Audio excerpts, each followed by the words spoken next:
All right, let's rock and roll. For those of you wondering, it's not nighttime, and this is live. It's just that's how dreary it is right now in central Pennsylvania. So that's what we're working with. Quick housekeeping items, and then we're going to get right into the topic at hand, which is some breaking news that I am incredibly excited to share. Direct mail integration, LeadDeck to Thanks.io is live, making it as easy as 2 taps to send direct mail to sellers. You can set it up to do buyers as well, but I tend to think that direct mail is best invested into sellers. Before we get into that, I would highly recommend for anyone who missed yesterday, or you want a second look, or you want a review, I took the time to carefully edit and curate the section of yesterday's cafe, specifically critiquing Susan's email and text message to buyers. And I think it's so good that I told Sean this needs to be required viewing for anyone before they can tap to text or email buyers using LeadDeck. So you can go check that out. It's 16 minutes. And it will help you get exponentially more replies to your texts and emails when you're reaching out to active investor buyers, whether they're cash buyers, landlord buyers, multifamily, or vacant land buyers. And also the principles in there will help you just generally speaking with your email marketing. So check that out if you missed it. And even if you were live, it's a more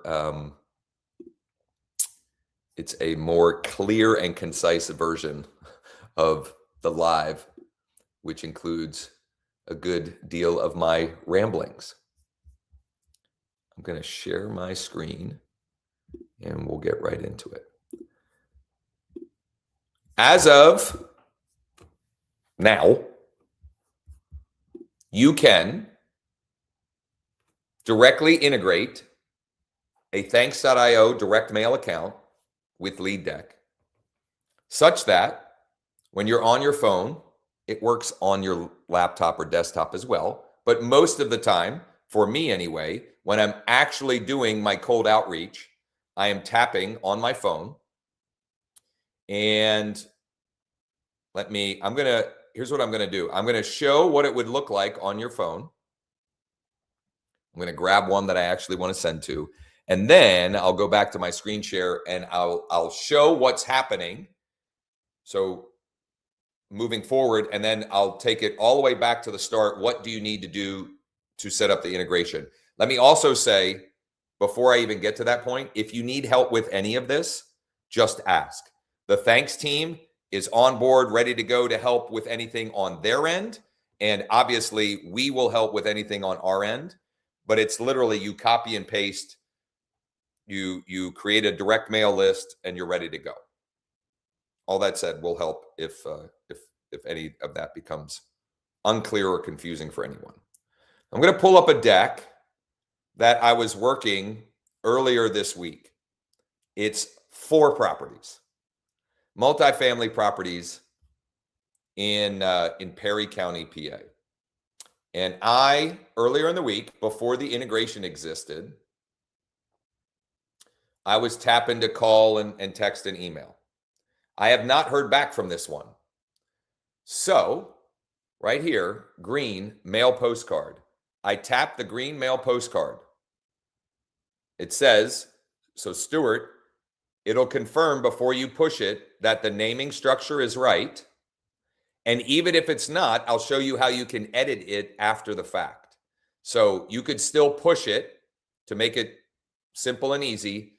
And then if for some reason you realize, oh, I don't know that was right, I'll show you how you can edit it even after you tap to send it.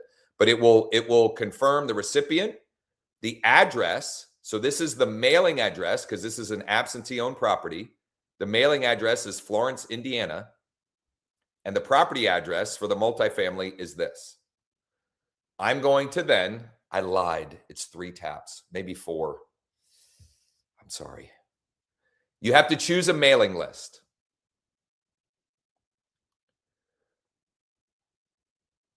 Best practice, I believe at this point, is you're going to need at least 2 mailing lists. One, if you're sending mail to an owner-occupant. One, if you're sending mail to an absentee owner. You can get fancier than that if you choose at some point. But you want those 2, and I'll explain why as we go through and I show what they look like. It relates to what we're merging in. So the letter that I'm sending, I want the letter to say, would you consider selling your property at this address? But I want it to be sent to the mailing address. Okay. So this is an absentee owner. I'm going to select my absentee owner. I don't know why I put multifamily. I guess I made another one. So I chose my list and now I tap to add to list. Voila. I'm probably going to have him change postcard because I'm not sending a postcard. Well, I am, but that's not the first thing that I'm sending. So I think we're going to say direct mail or something because you can send whatever you want.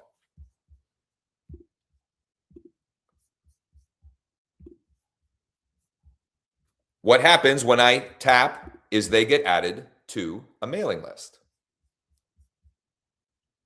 Let me get this out of the way here. So let me refresh here. Well, the API is a little delayed.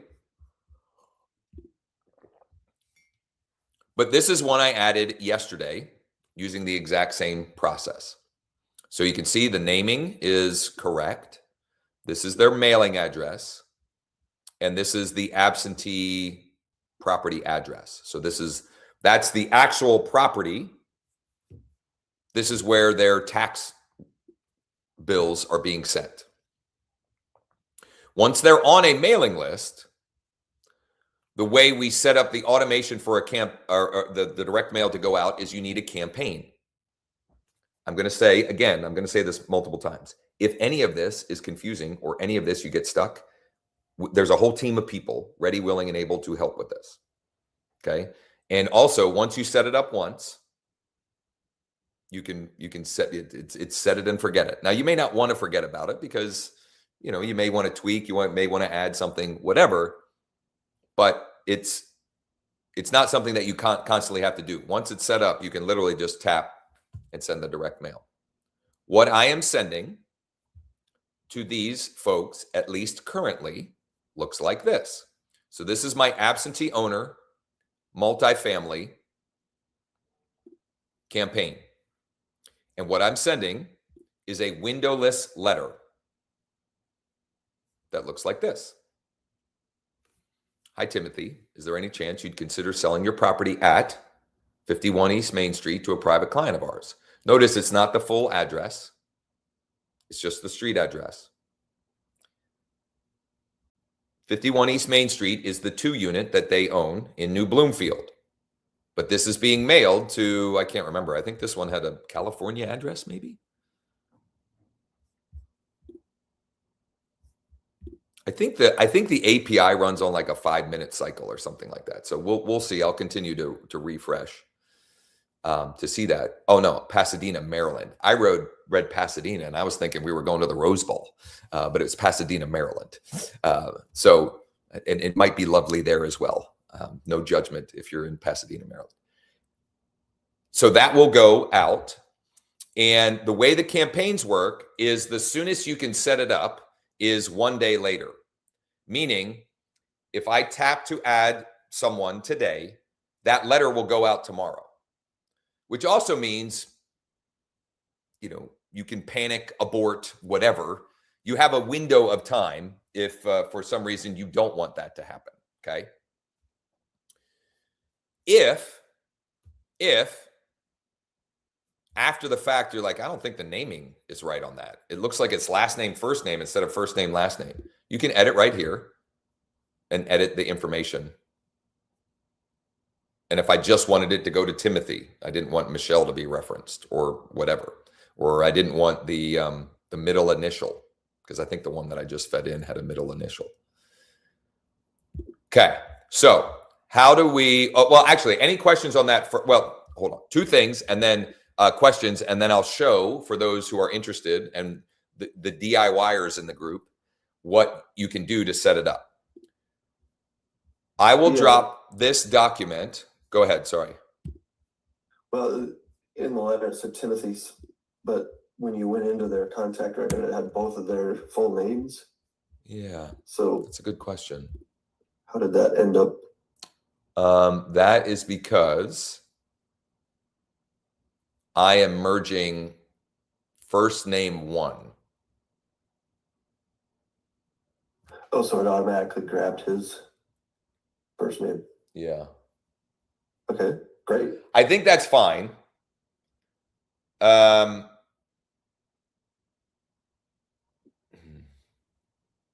think that's fine. I don't, if you try and make it so that you merge both names in, it could make it funky. So it's grabbing the first name listed on title and merging that in, because the template, actually, so that's what I was going to share next, is I have all of these templates that any of you can swipe and deploy. If you don't currently have a Thanks account and you use this account, I believe Ryan has it set up that it will populate with all of my templates in there for you. If that doesn't happen, again, any of this, we will be more than happy, either them or us or combination of both, will be happy to connect all the dots here for you. You don't have to know how to do any of this. All you'll need to know is, I'd like this, and this is what I would like to send, and we'll make it so all you have to do is tap. That said, these are all the templates that I have collected and curated and that I'm using and are working to some degree for me. And when I was addressing James's question, this is the template I made this morning, because in thinking through this, I realized that I need a template for absentee owners and one for owner occupants, because what we're merging is going to be different depending on that. So this is saying, hi, first name. I'm trying to think of where the second first name listed would be. I'll have to get with Ryan on that. I don't know that it's relevant. But I'm curious more than anything. But it'll pull in the first name of the first person on title and merge it in here. And it's merging in the property address and mailing to the mailing address of the recipient. For the owner occupant, this merge would just match the regular address. It would just be one and the same. How do we link this up? Well, that's a good question. Let's go to your profile in LeadDeck. So you go to Profile, tap the mailer, and there are tutorials from Ryan and Sean on how to do that. You have to connect up. You just grab an API code from Thanks and you paste it in. Mine's already connected, but you literally just copy and paste. Any of you using Bold Trail, you may have copied your API code to connect it with Fast Cash Offers, for example, or maybe some other, thing that you were linking up with Bold Trail, or you made the same thing. Most CRM and tools like this have API connection, Zapier codes, etc. So it's as simple as following these two tutorials and linking that up. Again, if you need help with that, we will help you do that. And for example, for those of you current users, if you want direct help with it, the noon demo and Q&A, we could actually do that with you and for you on that one. Once you have it set up, it does not matter what mailing list here, because you will choose that for every specific lead or card because you can have it be relevant to them. For example, let me unpack a couple of use cases, and then Doreen, I'll let you get to your question. I mentioned I would recommend a minimum of 2 mailing lists. And also at some point, you may want to get more granular so that your communications can better match the situation or the scenario. And this is perfect because Doreen, a couple of weeks ago, shared some direct mail that she has been sending to pre-foreclosures. You can absolutely do that with LeadDeck. You could set up a campaign. You could set up a mailing list for pre-foreclosures and a direct mail campaign that is specific to them. And then you can go and find those leads in here. And if you want to send them direct mail, you can choose that campaign, that mailing list to add them to, which will fire that campaign, which is specific to them. And the more specific our communication is, the more relevant it is, the more responses we tend to get. Mm-hmm. So, for example, this letter this is a little thing, but it can make a big difference between it being received as spam or junk or actually relevant to them. If I would add your multifamily property at street address, that one word, is that one word or 2 words? Whatever. That one phrase makes it more relevant because it tells the recipient that I've done more homework, more research. I've done my due diligence. So I'm not suggesting you should go hog wild and breaking a bunch. I'm suggesting pick one and get that one as relevant, as congruent, etc. as you can. And then you can add another if or when the time is right. Doreen. So Josh, if I had a Thanks.io account and it was already linked to iList, would I be able to have that functionality through LeadDeck all in one shot? 1,000%. Okay, perfect. So let me unpack what Doreen is saying there, and I'll give an example.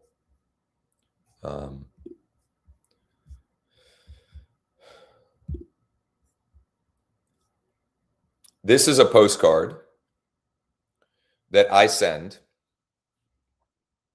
to a growing audience, a growing mailing list once a month. I just call it my direct mail AI postcard newsletter.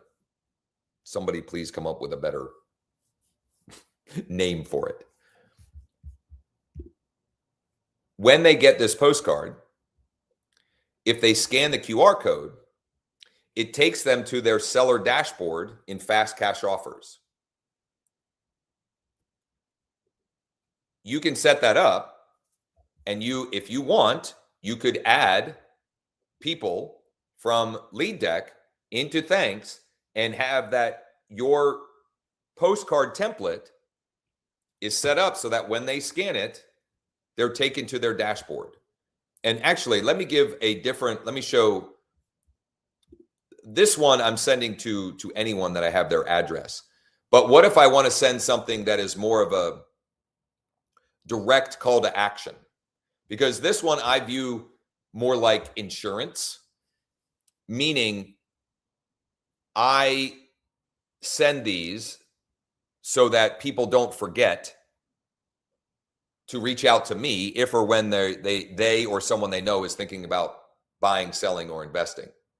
In LeadDeck, we would be tapping to send direct mail, assuming some level of intent or motivation or distress, let's say. So this, where is it? Do I not have it here? Golden postcard. I do have it here. It's right in front of me. This is probably more along the lines of something I would send that would have that lead deck to thanks to fast cash offers / iList seller dashboard integration. Would you be open to a cash offer on your property at street address? Josh, Yes. this postcard is to people you think have an intent. You know, your insurance postcard to people you have an address for. Does that go somewhere else besides the cash offer? It goes to their normal seller it goes to the same dashboard that I send my monthly action plan. Like it has their 4 estimates of value. They can adjust the value and they can explore offer options if they choose. And what platform is that? The same thing. Oh, it is. So it is the cash offer. Yeah, but you can here, I'll show you. I think I can show you. How can I demonstrate this? Let me think here. Campbell, while I'm hunting here, go ahead. Okay, my question is, I've already got mailbox power specifically because of the gift giving program. I know that thanks.io has gift cards. Have they thought about expanding into the brownies? They don't want to get into that market at all? Nope. What does it cost to get their program from the basic to the pro where you get the reasonable price per card? The business account is $49 a month. Okay. And how many mailers do you get for that? I don't know. There we go. I have no idea. I don't care. I don't know. I don't know.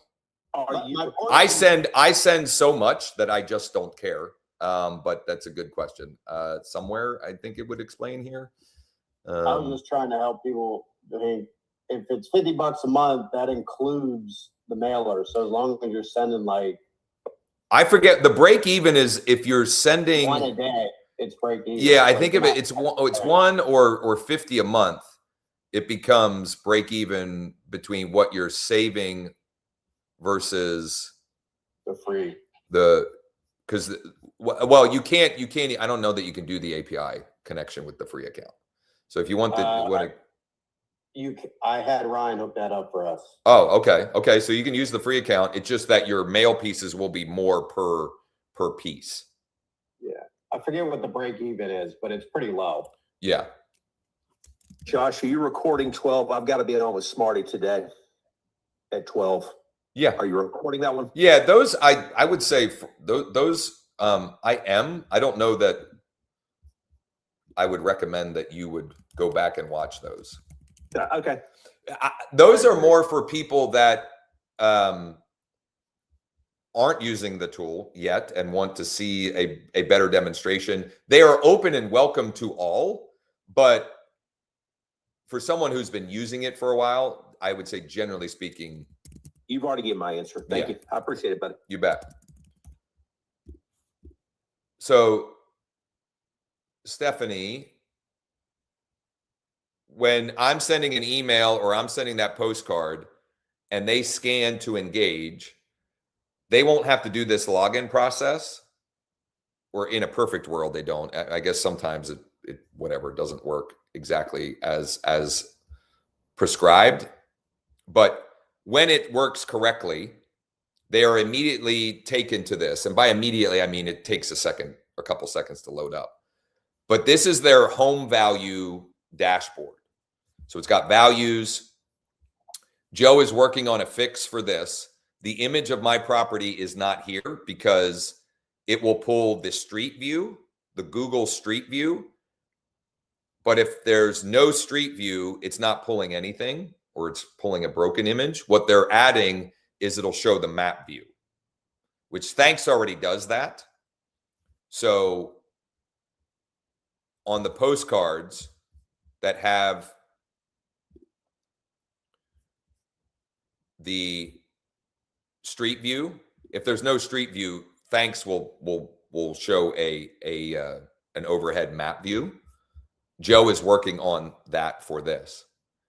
But this is what they see. and they can explore instant offers here.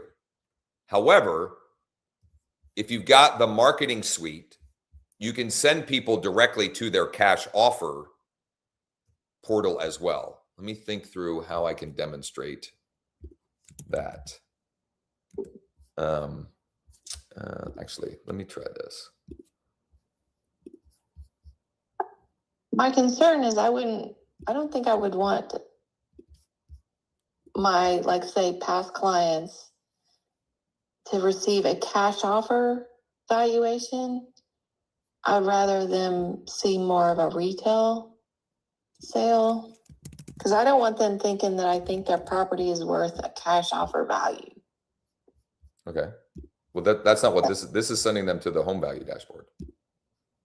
This is okay, so maybe I'm not. This sends them to this. This is retail value. Okay. Okay. I showed this. Okay, hold on. This is what I send to my past clients, sphere of influence, etc., which sends them to this, which is an estimate of their value. It's 4 different AVMs. They can adjust the value if they've got amenities, a pool, etc., and that will actually adjust. So let's say I've got a beautiful view of the mountains. I can adjust my value up to, I don't know how it's that percentage, but I can adjust the value there, and look, it's reflected. Okay. That's home value. The reason I showed this is because this is what, or something like this is what I would send LeadDeck seller leads. And that would take them to an offer. The portal would be more geared towards offers. I just can't find where it is. Oh, I guess it would be, they would see this, I believe. Yes, they would see this, which is a preview of offer options. So they still see this, but they would also see a preview of offer options. And also, anyone that scans any QR code on any thanks mail piece, you instantly get a text. If you choose, you can turn the text notifications off if you want, but you can get notified by text and email instantly. You can also set up additional automation based upon that scan.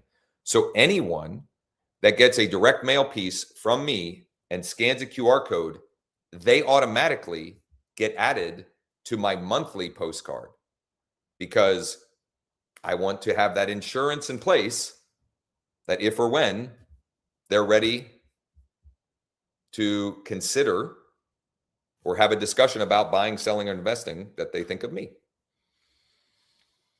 Okay, so your fast cash offers, is that a white label of? It's my enterprise version of iList. Is that what you're asking? Well, the cash offers that you had given to us a while back, is that different? It's the same. Is that different? It's the same. I am giving any of our users free access to the offers platform. But if you want the full marketing suite, you have to pay for it. The full marketing suite is where you can integrate it with your CRM. You have landing pages. There's other functionality, but anyone can use the free offers. And in fact, Joe and I had a lengthy discussion yesterday. They are working on an API integration. I'm letting you know this is coming. I have no idea how soon. Okay. So do not bombard Sean or I or Joe. Just know that this is coming. When you open, I could see immediately Sean was like, no, don't. When you go to a seller card and I view the card, what will happen once this integration is live is there'll be a button here where you can preview the offers that are available for the property. And if you want to take that from preview mode to basically the save snapshot mode, which is what I do if I've got somebody that's curious and I'm going to lead with the institutional buyer offers, it'll be another click. It'll load it up and you can do that right there. Okay, so the retail value platform or landing page that you put on your cards for your monthly cards, that's different from the fast cash or the cash offer. Sorry, I keep messing that up. The free service. So that's correct. You have to have the marketing suite to be able to send people by email, direct mail, etc., to this or this. Okay, that's why I thought I was getting confused, because that is the purchase service. Correct. Although it's the same. Anyone using the tool, Yep. under Launchpad, step 3 here, you can get free, not a trial, whatever. This is truly free access to these institutional buyer offers, so that anyone on here, as long as the property fits a buy box on one of these, can truly say, I have an offer for your property.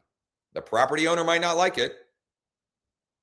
Last Thursday, I think we did the deep dive with Janita and the expired, where the last expired price was $759 and the best cash offer was $395 or something like that. So they might not like it and they might not match up, but you can confidently and competently say, I have an offer for you. It's a preliminary offer, but it's a starting point. And also, I have lots of other potential solutions that we can explore together if or when the time is right. Okay, thank you. You bet. George asked, have you done any deals on fast cash offers? So fast cash offers, just to be clear, that is my name for my enterprise version of iList. Fast cash offers is just a made up name. It is not an actual, like Zoomcasa, QuickBuy, Zoodealio, Homeward, and there are others, are the actual institutional companies that are making the offers. So I just want to delineate that. Have I done any deals on fast cash offers? No and yes. What am I talking about? I have taken lots of listings thanks to those offers in some form or fashion. I use those as a way to position the value proposition of my 7-day stress-free home sale. I have gotten to the point several times with several clients where we've had final offer docs from either Zoomcasa or QuickBuy and Zoodealio, actually, but I haven't actually closed one of those. I have one right now that we're working on with QuickBuy that I have to call. She's kind of ghosted us the last 2 days. So I'm going to text her the Kevin Hart meme and then call her literally as soon as we're done here. Maybe I'll do it while we're still live. I mean, why not? That it seems like she wants to proceed with one of those. We'll see. Shay McGee, who is an agent in my organization in Utah, he closed one with QuickBuy in January. The sellers were thrilled, and he got, I think, $37,000 in GCI from the transaction on a $550-ish thousand property. How did that happen? Excuse me? How did that happen? How did he get such a huge commission off of $500,000? It's what he negotiated with his sellers. Oh, wow. So QuickBuy will do whatever you get to choose what your compensation is with QuickBuy, really with any of them.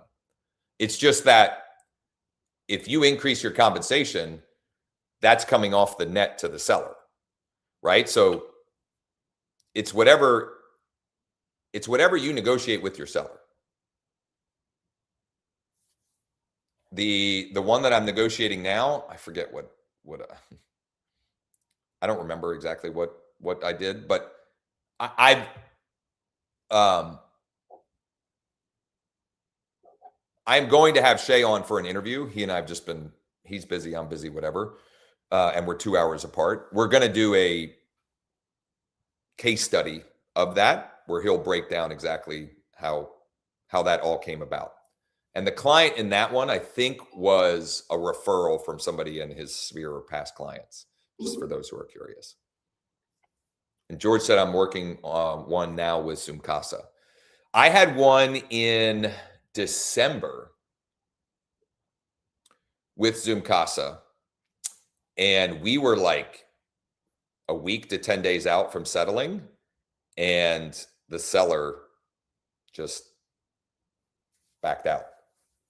Just in general, she just like, it was a weird situation. There was some things that happened in the property that are emotional, whatever.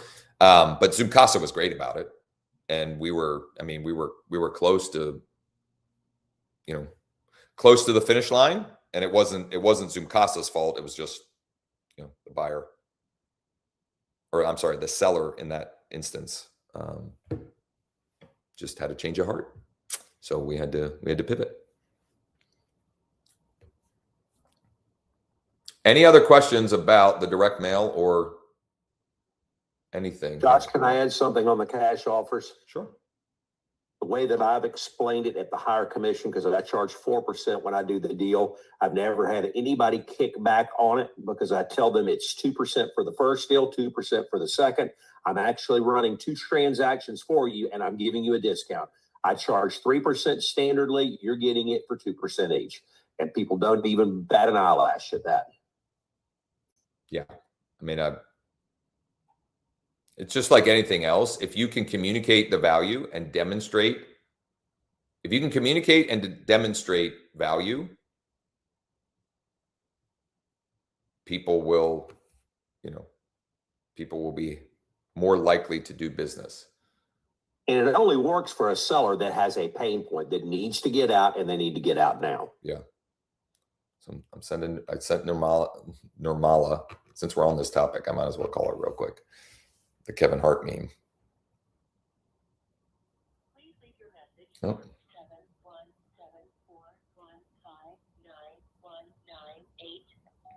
71745991998.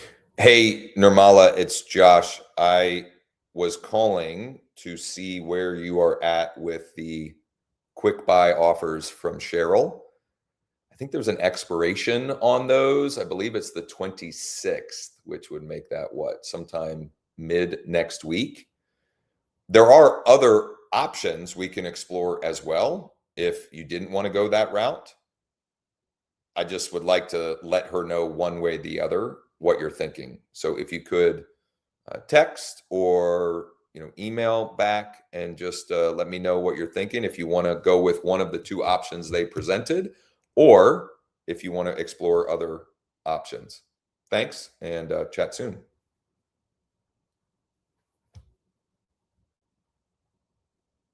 When you contact a FSBO with my client would like to send an offer, are you using the instant cash offers? Unless I have a portfolio buyer or even a retail buyer. So since we're still here and locked in, and we've got a lot of Founders Club members, Module 0 of the listing sprint is live. And there's an overview and then 3 steps. Oh, Sean hasn't published the update yet, but the content is right and in there. Or maybe I just need to refresh again. No. Okay. So the 3 steps are, and some of you have already done this and are doing this, Google spreadsheet with your pocket buyers. And I'm saying those are retail buyers, investor buyers, anyone that you have some level of relationship with. They're in your CRM, they're in your phone, they're in your MLS under whatever. They're on an automated search alert. They've gotten pre-approved. You've showed them properties. You maybe even made offers. They didn't get accepted, whatever. People that you are, let's call it, more than 50% confident if you presented a property that fits the buy box that you are aware of, they'd at least be curious and potentially interested. Step 2 is to go and and this is for the sprint specifically, but I'm going to loop this back to Hank's question. Step 2 is go and find, for the zip code that you're going to choose for the sprint, the count for the flippers and the counts for cash buyer, landlord buyer, multi-vacant land buyer, just so you can have the confidence and the competence to know I have other buyers, depending on the situation and scenario. And then step 3 is getting yourself, if you're not already, set up on, which I'll even back out here, getting yourself, because you can also do it right here, access to the institutional offers. So when I'm messaging a for sale by owner and I say, hey, this is Josh with eXp Realty. Are you still accepting offers for your property at street address? I have an out-of-state private client that would likely be interested in making an offer. That's not the exact script that I have in the 5 weeks to 5 listings challenge. But Hank's question is that where you're going? 100%. They say yes, or they're open to it, or what's the offer, whatever. We want to submit it there. And then you can go 2 paths. You can let them know I've got a preliminary offer and I'd like to come by for a quick tour so I can get pictures in person. And that allows me to get you the best potential offer possible. Or you can send them a Loom video. These are the best 2 preliminary offers that came back from the institutional buyers that we work with and represent here in the area. I would be happy to review them with you and explore the next best steps to get you the best possible offer on the property. And I would also plant the seed. And oh, by the way, if these don't work and you're open to exploring other options, we've got something we call our 7-day stress-free home sale. Does that help, Hank? Does that make sense? And any follow-up questions? Yes, sir. Hank or Thank others? you. Yeah, you bet. Thank you. Hey, Josh, it's Jay. Just a quick question back to the mailing. Yeah. I think I came in a couple minutes late on the call, but if we set that up and we choose the mailing list, that's the mailing list we use all the time then? Or would you go back in and change the mailing list, go to inherited, and then send that to an inherited? Can you do more than one list? You can have unlimited lists. So I'm not suggesting that you do this, but you could have a list for every target if you want. Again, not suggesting. Each time you send, I'll demonstrate again. So I'm gonna go to the next. I got to go to another deck because I'm out of leads there. So I'm just pulling up. Let's see here. Okay. So this is a specific property card. Seller signal 100. Let's go. I'm definitely sending direct mail to this one. When I tap mail postcard,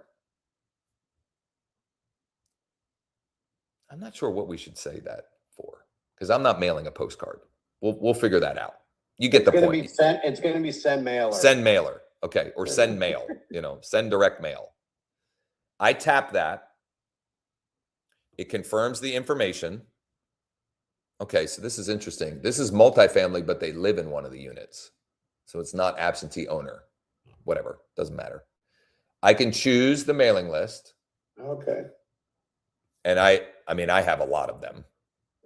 So you can have unlimited. As long as the templates that you're sending, when you're merging in the property that you're referencing, as long as you add the absentee street, it'll work. And I hadn't thought this through until I saw that one, because that is a owner occupant multifamily property owner. And if in the preview it said their name, their mailing address and their property address. It just so happens that the mailing and the property matched. So that will still work. So if you're someone that's like, I just want the simplest, I just want one bucket to put everybody in, you would make, and we'll help you with all of this, either us or the Thanks team, make sure that your templates are set up in such a way that whether or not you add an owner occupant or an absentee owner, it's referencing the correct property in the copy of the postcard, letter, or note card, and it's being mailed to the correct address. Cool. Yeah, that's awesome. Best or better long-term is you're going to want to have campaigns specifically designed for specific buckets. For example, expired listings. You could create a direct mail a mailing list and a campaign specifically for expired listings. So you use the expired import tool, which if you're not sure where that is, you go to LeadDeck. I can't import on my phone, but I'll show you where to tap it. Actually, let me show you how you would, because I mean, I guess you could. I'm not phone advanced enough to do that on my phone. But if I go to LeadDeck and I do imported leads, and I do, well, I can even show you. So I import, this is I don't know, I think this was expired. And I want to send them, I want to mail a postcard, or I want to send direct mail. I can choose that. Well, I guess it won't work on laptop, Sean, I guess. You have to tap on your phone. No, what? I thought it worked earlier. If I click on it on a laptop, does that? No, That should work, No. you're saying, or that won't work? 100%. All it Okay. is popping up a drop, check your mailing list. So Okay, well, it works online, but I anyway, thought I tested it yesterday and it was. So it was. yeah. Well, for demonstration purposes, I would be doing this on my phone anyway. We'll fix it, but I would be doing this on my phone anyway. So I go to my imported leads here. I go to the leads. Scroll here. I go mail. Oh, you know what? Maybe it's something with the imported leads because it's not doing anything. Whoops, I enhanced it. Oh, no, wait a minute. Now it is. It was just delayed. I don't know what was going on there. Maybe Replit was whatever. So this is an expired listing. I could have a mailing list that is specific for expired listings. What might that, or how might that be different? Well, I might simply say, my letter might say, would you consider selling? Instead of that, it might say, are you still accepting offers on street address? I have a private client. I have an out-of-state private client who might be interested. If you could, please let me know either way. You can call or text me at this number, or you can email me here. Now, don't take that. I don't know if that will work to an expired listing. I am theorizing what I would send to an expired listing if I were going to test something like that. So I'm not saying it won't work. I'm just saying I don't have proof or evidence that that is the best copy to send to expired listings. I wanted to illustrate a point that you can create as many mailing lists and therefore as many specific direct mail campaigns to that mailing list as you choose. You could have one specific for multifamily. You could have one specifically for vacant land. You could have one specifically for expired. You could have one specifically for free foreclosures. You could have one specifically for inherited properties, like Jay mentioned. It's up to you. But what I would recommend is get one working before you get one bridge built from one side to the other. And then you can decide, should I just do more of this one, or should I build another bridge, right? Should I just put more cars across the one I already have? Or do I need to build a second bridge because I can't fit any more cars. There are just no more cars to get going over this bridge. Other questions thought I had one other thing I was going to share, but I'm blanking on it. We'll figure out what's going on with the imported one. It seems like, oh no, there wasn't an issue. I was able to do it. It was just, I don't know, it was being funky there for a second. It's a good reminder. If you see something weird going on, if you hit refresh, usually it fixes it. It might be that Sean had released an enhancement.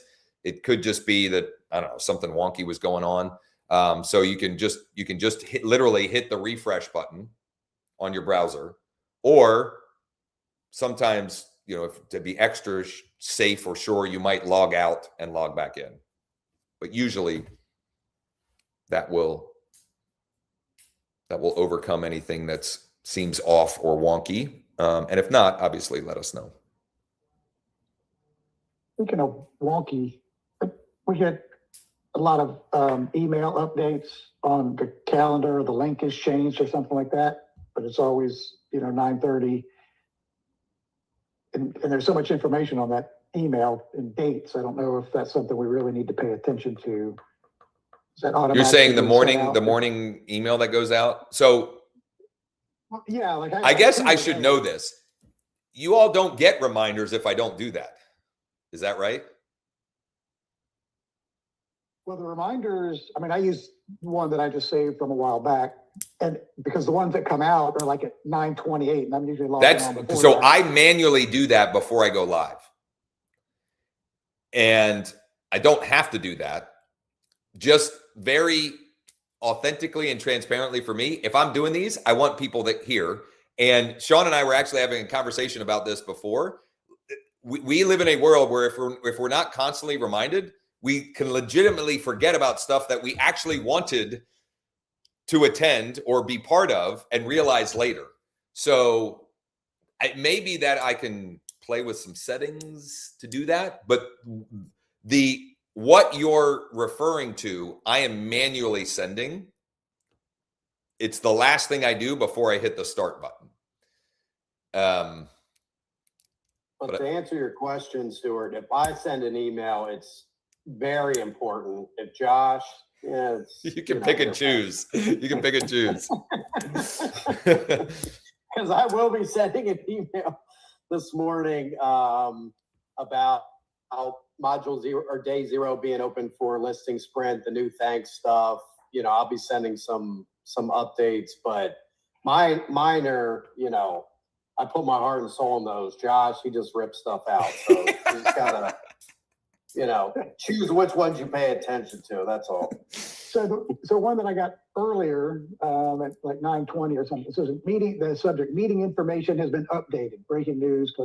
So, and then one comes out and maybe I just need to, 9:30. This is a good reminder for me. Change or something like that. Yeah, so, I'll look at the Zoom settings. I can see how that would be confusing. Just if you use it, here's all I do. I change the title, and when I change the title, it says, "Do you want to update all registrants?" And I say yes, because it then sends you an email, which is a reminder. Oh, this thing's about to start. But it's a long, confusing email, and usually it's like referencing the old title, not the new title, which I don't know why it does that too. Like, why wouldn't it say? I don't know. I'll take a look at the settings. Well, Josh, today in particular was a special session, so I appreciated it. Yeah, I definitely would have done that.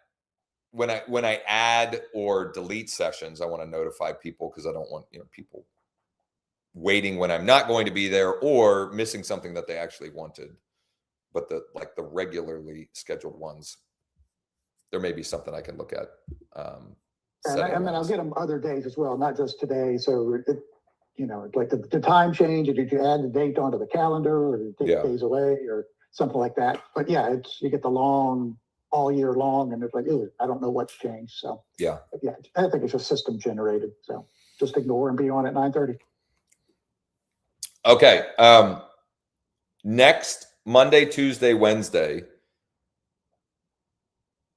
the content will be very related to the listing sprint. In other words, the sessions I will be doing the work that I'm telling everyone to do for those days. If you're participating in the listing sprint, module 0 is laying the foundation. So making sure that you're ready to hit the ground running Monday morning. Monday morning, we will release a action plan for the day. At noon, we will have live Q&A to clarify and get everybody on the same page and ready to go. And then you will implement, theoretically, some of you will implement a little bit before the noon session, but I'm trying to accommodate East Coast, West Coast, etc. So you'll have an action plan that you can implement before noon, or you'll have clarity after that so you can get to work between the end of Monday session and the beginning of Tuesday session. A little bit different than the way the deal sprint, the original 3-day deal sprint, in that we will release, here's what we're doing today in the morning, and then the noon sessions are intended not to be the training, but answering questions, helping people that are like, I'm not sure which zip code to choose, or I'm not sure, I got stuck here or whatever. So that those ended up being marathons, which I'm fine with, but I also want to respect everybody's time. And what is more important out of the listing sprint is the actions that we take. So I want everybody to have clarity, but I think that will be a better way to disseminate or sort of lead that process for everyone. So for those who are interested in participating, Founders Club, those are all open to you. And if you're not, you can participate just in the sprint if you want.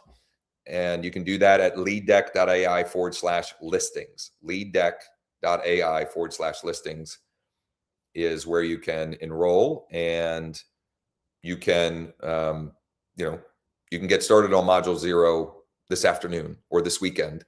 That way you're ready when we release. And module 1, I'll say that'll be released on or before 9 a.m. Monday, Eastern, 9 a.m. Eastern Monday. Do we need to enroll, or do we just log on? I don't know, Sean. Do they have to do anything specific to be able to see it? I don't think so. If you're in Founders, no. Yeah, it'll just be, if you're in Founders, it's right below the Quick Start training. So if you go to Launchpad, you'll see, the 6-step Quick Start, and then it's right here. And our intent is to do a live sprint once a month and mixing the theme, I'll call it, for lack of a better term. I could say niche, but the first one was kind of like, here's our one size fits all 3-day or a 3-step blueprint. Find a deal, use that as bait, making offers. This one is more specifically geared towards listings and specifically absentee owners. The next one is either going to be more geared towards senior owner, baby boomer, or vacant land. We'll see. But at any point, any of you can go back.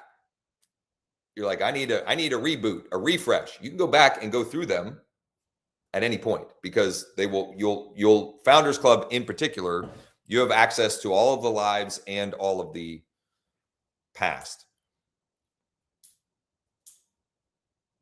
Go ahead, John. I was just going to say one last thing about the thanks. We got them to hook us up with the ability to connect via API just for us. And then anybody that signs up for the free account or paid account or whatever, when you sign up through the link, all of Josh's templates will be loaded into your system. Into your account. I'm sorry. Account. Oh, I missed that. When was that going to happen?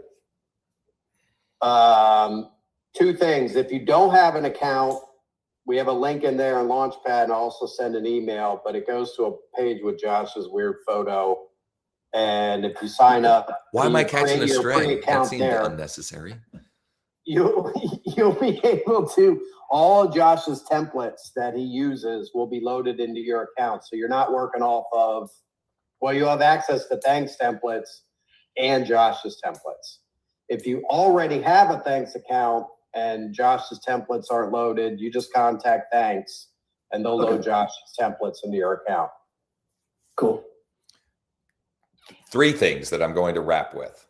1, I'll piggyback on that.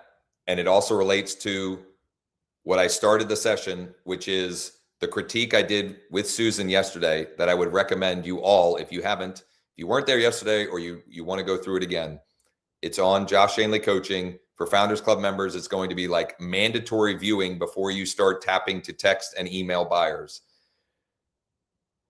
One of the big lessons that I tried to hammer in there is don't use the default or like the out-of-the-box templates of anything. At least not without making sure they're what they should be. In other words, related to these Thanks templates, I want to make it as easy as possible. And also, you should definitely double check before you start sending. Does this look right? Does this have my information or is it Josh's? Does it have whatever? Because they're built to ideally, not have to do work, but like just double check before you, whether it's, these or anything, just make sure that you take a look at it and is there anything here that needs fixing? I met with an absentee owner, husband and wife last night. And unless something drastically changes, I will be listing five of their properties in the next week or 2. I'm sharing that story for a couple of reasons. Number 1, to re-emphasize why I love absentee owners. That's one client that is 5 listings, all of which are assets that I can leverage into more client opportunities as well. Number 1. Number 2, that client came from CJ. CJ, who he's in Sean's office. I don't know if he's in there now. Nope, you can talk whatever you want. I'm there last night with Teresa. She says, I was at the bank and I was waiting for a plumber to call. And I saw this number. I didn't recognize it. I thought it's probably the plumber. She answers it. It's CJ. Hey, are you guys still accepting offers for that property on Roush Street? She was like, what? And I think actually he was calling on a different one. I think he said a different one. And she was like, no, not that one, but we have 5 others that we want to sell. I share that because multiple times a day, I have to try and convince people to just do the work and stop deciding on behalf of the person on the other end what is in their best interest, what is a good deal, what they should. Just do the work to have the conversations. They won't all be yeses, but you don't need a whole lot of yeses like Teresa to do a fair amount of business. That'll be just those 5 will be about $1 million in volume if I don't turn it into anything else. Nothing else. And I know it'll likely turn into at least another 3 to 5 transaction sides, at least. Just knowing what I tend to get from my listings when implementing. We're having a lot of things where we're deciding what's a good deal, what makes sense for. Stop deciding. Your job is to facilitate, have conversations and facilitate. That's it. Have conversations, provide facts, not opinions, and then facilitate. That's our job. judgment-free zone. It's not up to you to decide. Like, you don't know. You don't know. So not only that, I'm working on 7 others with 2 other absentee owners that we'll see. But these 5 from this particular set of absentee owners seems like a lock. And I'm excited to share the step that that is on my to-do list today is putting together a written proposal for them. So I had put together, they had 5. That can be kind of overwhelming. So like, how do you eat an elephant? One at a time. We met at, 1 is vacant. So we met at the vacant one, and I prepared my Google Drive folder that I do when I'm meeting like that. So I had some things to reference. And now I'm going to put together a proposal for the entire package of 5. And the way I'm going to do that is I'm going to have information about each property, a projected list price for each property, and then I'm just going to do a Loom video breaking down the properties, then breaking down, here's how we're going to market these properties to maximize exposure. And these are the timelines that we want to hit to make this happen. I'll take that recording with some help from AI to organize it in a written fashion so that I can provide it to them. And honestly, it almost won't matter what it says. The simple fact that I've taken the time to actually do it. Now, obviously, I want it to be organized and look professional, et cetera. But my point is, it's less about what it says, and it's more about the time that I have taken to document and demonstrate, that I have a plan and demonstrate my expertise. So you're going to document that and share that with us when? Well, I'm going to do it today and tomorrow, and so I'll share it next week. And actually, it perfectly aligns with day 3 of the listing sprint. Look at Sean laughing. Knew I was going to ask the question. You knew it was coming. Now, what I'm going to do, I'm going to document and share that one. But that is a unique case in that it's 5 properties. So I will also have as many as possible ready for next week of individual properties and specific use cases. So this sprint isn't about for sale by owners, but I have an example use case of for sale by owner. Here's the video, and here's the proposal that I made with the video. Here's an individual multifamily property, and here's that video, and here's whatever. So coming soon, next week. Speaking of the sprint, it's from 12 to 1. I have got a class that I've got to do from 1 to 5 each day after that. Will we get everything done during that 1 hour? No, that's that. So to be the teaching portion, there's no that's not what it's for. Okay. So I'm glad you're asking the clarifying question. The teaching will be released in the morning. The 1 hour block is only for Q&A and clarification. So I'm not teaching or training during that hour. That hour is designed to make sure that no one can say, I don't know what to do. I'm confused. I'm stuck. I want everyone to leave with clarity on this is what the next 24 hours needs to look like to win and have won the last 24 hours when I come back Tuesday at the same time. Perfect. Great answer. So you're releasing that tomorrow morning, you said? No. Module 0 will be released by noon. An hour. Yeah, by noon Eastern. Module 0. Module 1 training and action plan will be released Monday morning. No later than 9 a.m. Eastern. And it will be short and punchy. It'll probably be 2 videos, 5 to 7 minutes or less. Do these exact things. That's it. It's 2 actions basically. The 12 to 1 is really more support time if you have Correct. questions about the work that you're doing. Correct. So we do not need to be there unless we have questions for you. So we pop 100%. 100%. Okay, perfect. Yep. Thank you for the clarification. That helps me with my schedule with this week a lot. You got it. James. I have a listing appointment tomorrow, and I was gonna have an example you can share Of what? of one of your proposal docs. So you want to bring that with you? Is this a listing appointment, or is this like a pre-listing preview? Because that's what, so last night to me was a listing preview. Like I don't do presentations. Yeah. B, I'd never met them. I had only texted with them. I never even talked to them on the phone. I'd certainly never met the husband. So are you like, how is this, what is this appointment, I guess is my question. My wholesaler partner teed her up. Okay.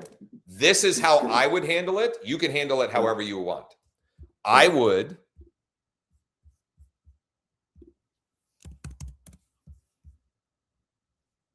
I'll share the example of the Google Drive folder that I put together last night. Where is it? Here it is.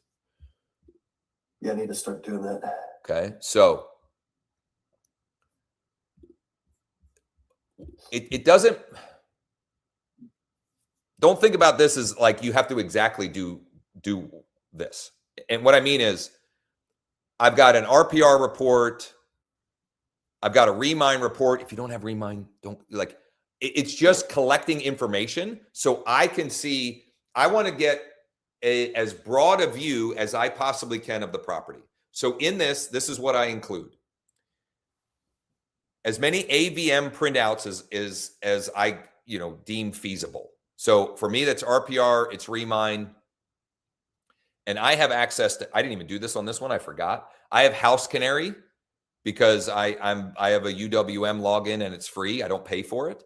But just use whatever you have. What's going to be more important anyway is the actual MLS comps. So I always include those. Okay. This is just a MLS comp printout. Oh, wait a minute. Why is this just one? Oh, it's loading. There were, I don't know. Sometimes it's one, sometimes it's three, sometimes it's 8. It just depends. Like, I'm trying to pull the comps that an appraiser might pull. Okay. Small radius, same school district, similar square footage, similar house type. I include, look at this, Stuart. I included this now. This is new. This is new. So I put this in here. We didn't even bring this up, but I want to have it there if it comes up. They didn't even really ask about pricing. I mean, we were talking about pricing and what they want to get from the 5 properties total, but it wasn't like an in-depth pricing conversation. I usually will include this, which is just, it's another perspective on pricing. This is from Core Present in Bold Trail. Honestly, I don't reference this that often, but I have it in there just in case. Pricing pyramid, except it's in a different layout, basically. Yeah. I will usually pull this, which this is in Bold Trail. If you add a manual listing,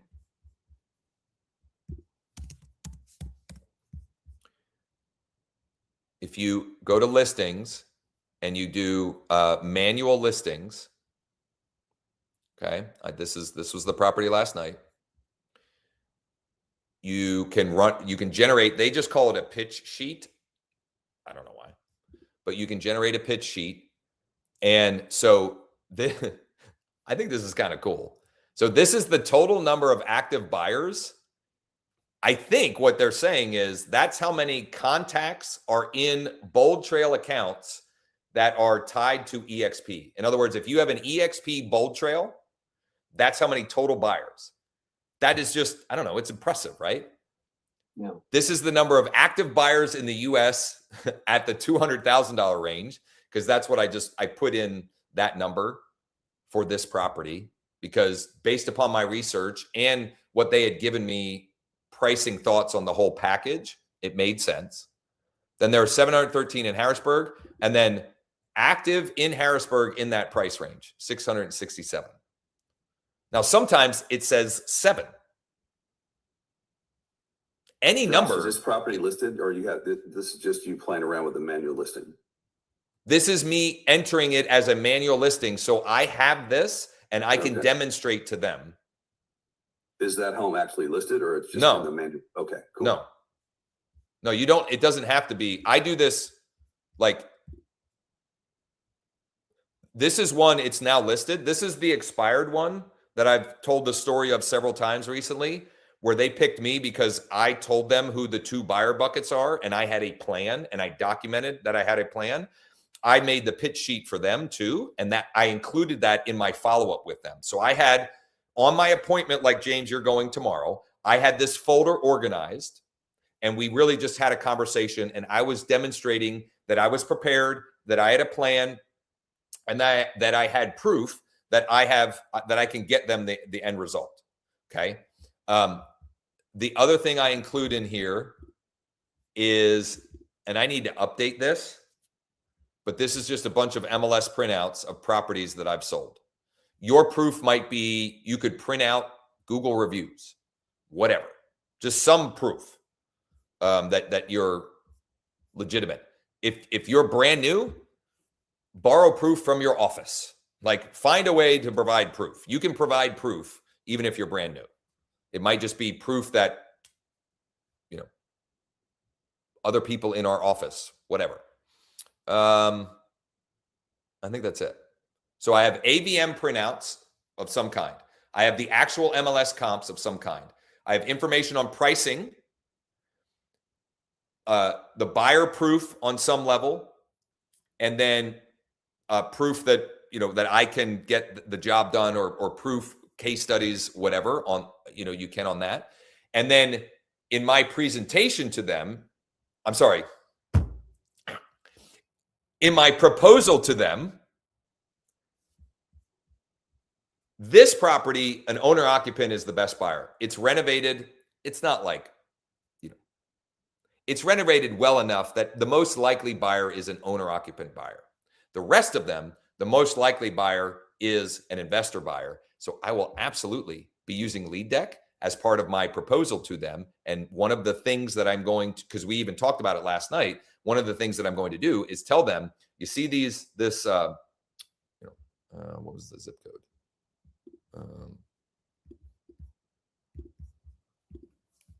I think it was 17111. So Teresa and Carlo, while we're coming soon, I'm going to reach out to all of these 17 and 24 to proactively generate or create demand for the properties, because there are multiple. So that will be part of my proposal to them. So we're gonna market to the existing buyer database that we have. Where is it? Yeah, here. We're gonna market to the existing buyer database. We're gonna market to the active buyers in the market. We're gonna market to the buyers agents that have people interested, and we're gonna market on online, both on social platforms and open networks to maximize exposure. So what I would do, James, if I were you, is I would put together some folder here so you can have a very educated, documented conversation. And then the reason why I don't create the proposal is, I don't know, I won't say half the time, but some of the time I don't need the proposal. Because by the end of that first engagement, because I was organized and I had demonstrated knowledge, et cetera, they're like, yeah, I'm ready to go. What do we need to do next? But sometimes I need to do the proposal to then get it passed. And that's kind of where, like, if I pushed hard, Teresa and Carlo, I probably could have gotten just a hard yes last night. But why not make it more concrete? And also, honestly, I was thinking this is good practice for me, because the more I practice it, the more I can communicate it and demonstrate it, that all of you can R&D it for yourself. So, and it also means that, like, I don't know, they're more likely to listen to me as well. In other words, if we do have to explore, a price reduction, or as we're getting offers, the more deposits I make with them, and the more I demonstrate that I am, that I am an expert and can help lead them through this process, the more likely they are to, to trust my recommendations and suggestions, et cetera. Are you just showing up with a folder full of all these printouts, or Of course Stuart went there. No, I bring my laptop and I tether my phone. I literally just open up the folder on here. I will literally, this is what I did last night. I opened it up on their counter. I tethered it to my phone. And I'm not suggesting this is the best, but that's how I do it. If you want to print them out and have them in a folder there, so be it. He had a printout with a folder. He had a manila folder with printouts on it. I just don't like printing stuff, if I'm being honest. And also, in most cases, I end up sharing this folder with them as well. So I literally just will go, share, and I have her email. I'm not going to post her email in here now, but that's how I handle it. Can you share that with us? Her email? Can you share that? Didn't I do that? I'm sorry. Yeah, I started to, and did then the paste. Yep. Yeah, hold on. Cool. Yeah, I tried using a laptop before, but I just found that, unless you're sitting right in front of the screen and you got 3 people all trying to cram in, you just can't see it from the angles. And it's like, I can spin paper around, I can draw on it, I can write on it. Yeah, Thank you, Josh. Yeah, you bet. I'm not suggesting. Maybe it's the laziness in me. I don't know. I'm not suggesting it's a bad idea by any stretch. That's how I have handled it. Is, I'll just open it up on here and go from there. I just find I work with such a broad group of people. I usually ask them what's their preferred method. If I think somebody wants me to leave something behind, which I find helpful sometimes when it's on paper, because I circle things in front of them and highlight things, and I just individualize most everything I do. So I agree, laptop's great, but there's also a purpose for other ways of presenting things. When I share what I do, I'm never, my stance is never, this is the one way to do it. Yeah, you open me up to new ideas. So. Yeah, I'm never, I'm egoless when it comes to that. This is what I do, but I'm open to whatever works better. And also whatever works for you. I would say the bigger takeaway is the more you prepare, and this doesn't take long. Like all of these printouts, I probably did in 12 minutes or less. But just the fact that I prepared is a demonstration to them, one, and also it means I'm more prepared for the appointment as well in just looking and just doing that and looking at the comps and looking at the AVMs, et cetera, and identifying. For example, I didn't bring this up, but proactively having a conversation, Zillow says it's worth 260, you're saying 285. We're going to have to find some way to overcome that in our marketing plan for this property because consumers are looking at that. So we've got to have a good answer. So just things like that you might not notice if you don't do the preparation. Stephanie, you've had your hand up for very long. Sorry, go ahead, James. Just before Stephanie, that was just the link to your 7-day case studies. Oh, Yeah. Up here? Oh, okay. Sorry. Here. Yeah. Another thing we could put, like I've been taking screenshots when I go into Fast Cash Offers of the 4 values that is pulling from the 4 areas. Here's what I would love to have. I guess you could just do a screenshot and upload a screenshot. I wish there was a way in Google Drive that you could add like notes or something. Because I would like to be able to add a note that has their link, their snapshot link. Yeah. So I could reference that if that comes up. I just don't think there's a way to add a note. And I don't think I'm going to get Google to change their platform for that. I think what I have done actually is I'll create a doc. Yeah. I'll create a doc and I'll just paste in the link. That way I know I have it and I can click it there. But no. I'm sure this will evolve. Stephanie, there's an RPR report in that group, isn't it? Isn't there? Yeah. It's okay. Just check. No, not that one. Is it a 1-page report? No, it's the long one. Oh, where is it? Did I not upload it? No, I think this is it. Yeah, this is it. I'm not seeing it. Not in the drive. Yeah, it's this one. This is the RPR report. Okay. The one that it's the street address, Carlo and Teresa.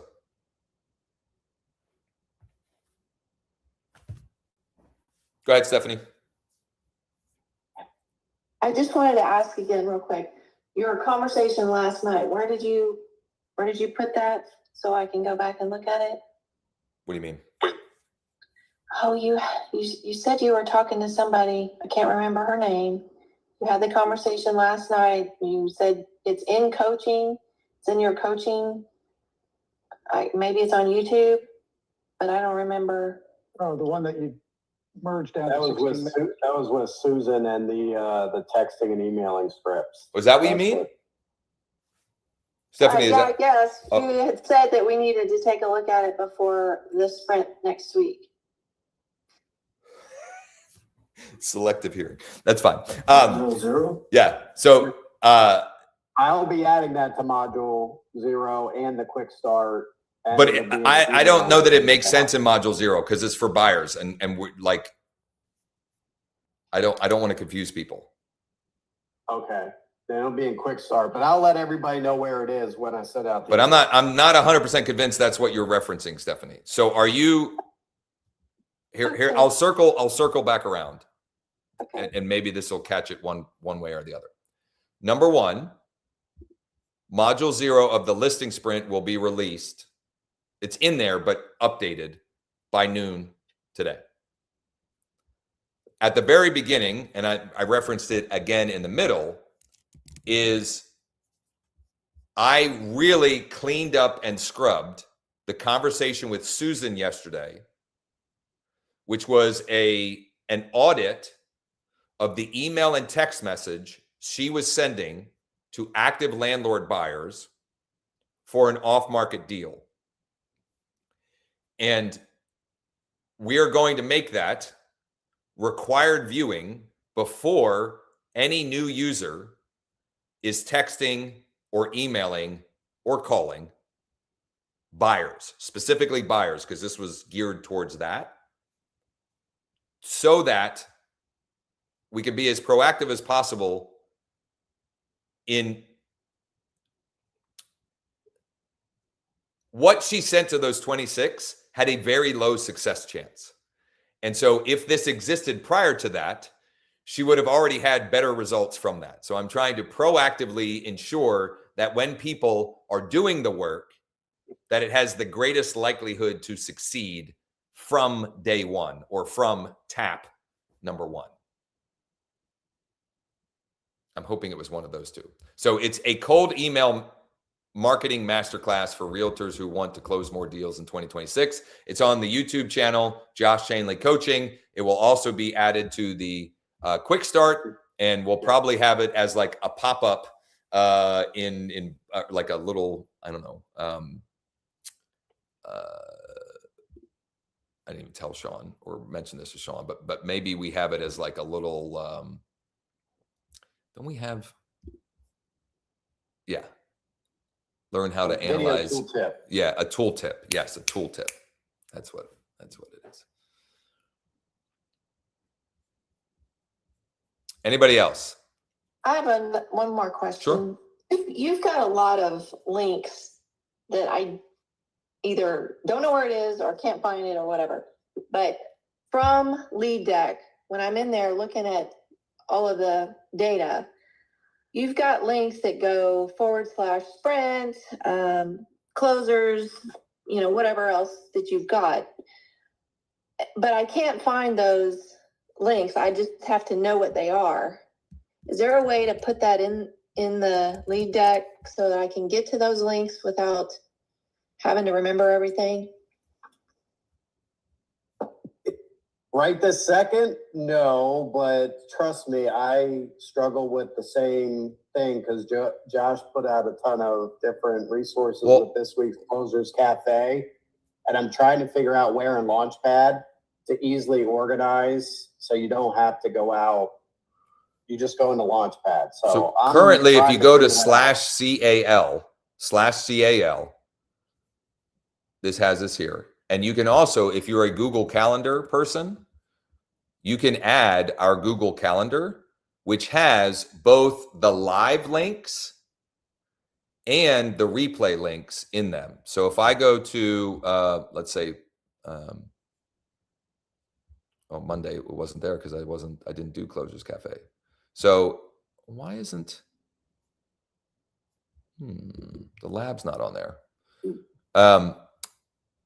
But right here, I don't know why the line break is.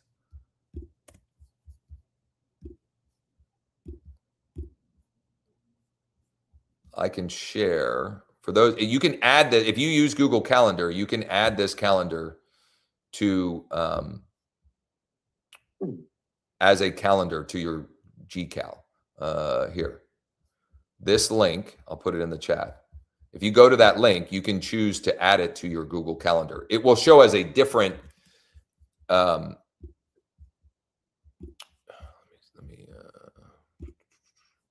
you see how I've got my calendar, and then I guess mine it's layered on top of mine because it's a calendar that I own.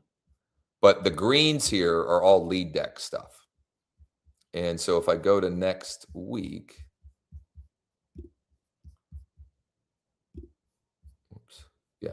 no, how do I go to, here we go. Monday, this is LeadDeck. This is LeadDeck. Stuff like this, you won't see. Founders Club only stuff will show up on the calendar, but it won't have the link because this calendar is a publicly shared calendar, but we don't want to give, we don't want to give the Zoom link to our lab. Yeah, I don't have it here. I must not have saved it correctly. I'll get that added. But if you open this, you can see, so for Closers Cafe, this is the direct Zoom link if you want to be in the Zoom room, and then all the replays are here. And there's the link to the Zoom room. We didn't add it to the footer, did we? What's that? Did we add, I don't know, the calendar or something to the footer? Yeah, not when you're logged in because it's right, because you're logged in. Yeah. Yeah. But I am definitely, Stephanie, trying to figure out the easiest way because Josh plops Google Drive links like it's going out of style. I try to keep up, but there needs to be like one spot where you don't have to like what call, what page. So I'm definitely working on that for you. Yeah. I just don't have it figured out yet. Okay. So Nirmala did message me back. Look at this. She replied to the Kevin Hart meme. I quite didn't like the offer. Even though she, like, I personally reviewed the offers, the preliminary offers with her ahead of time. And she said she liked it. But then after reviewing it with Quick Buy. So, yep, I totally get that. Period. Would you be totally opposed to getting it on the market using our 7-day stress-free home sale system? Question mark. I'm quite confident we can net you significantly more through that process. We'll see. TBD. Okay. Noon, we're doing the live demo and Q&A. None of you should come to that. You should all get to work. I'm just kidding. Go ahead, Stephanie. There's a property in my neighborhood that's listed by an EXP agent, and it has been on the market for months, like since the summer last year. I'm still I can't wrap my head around this 7-day quick sale process that you have. Like, if I were to go to her and say, hey, let me do this process for you on this property, do I have any assurance that this is going to work? Like, I just don't understand how you can do this in 7 days.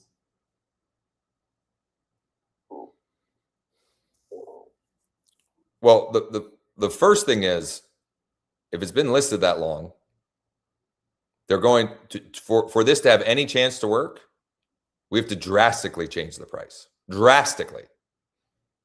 So in your opinion, you know this neighborhood, obviously. Yeah. What do you think a retail buyer would pay for it?